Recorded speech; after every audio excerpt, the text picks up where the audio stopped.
And here's another thing that I think not a lot of Christians understand. In the Old Testament, leaven was a bad thing. The Jews were supposed to stay away from leaven, from unclean things, because the unclean things would corrupt the clean things. The unclean things would make the clean things unclean. And so if you touch some unclean thing, you're unclean, and you have to go through these rituals of purification or whatever to purify yourself and make yourself clean before God. But in the New Testament, something shifted. There was a significant shift where instead of, if you touch a dead person, the dead person makes you clean, Jesus would touch a dead person and that person would come back to life.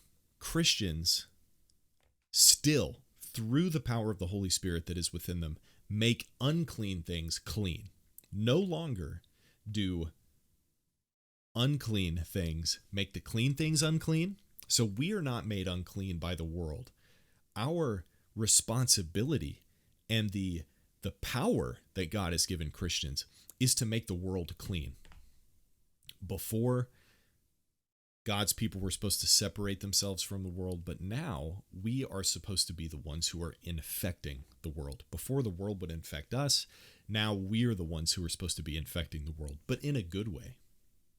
We are the ones who are supposed to be leavening the whole lump until the knowledge of God fills the earth. So that's how Christianity works.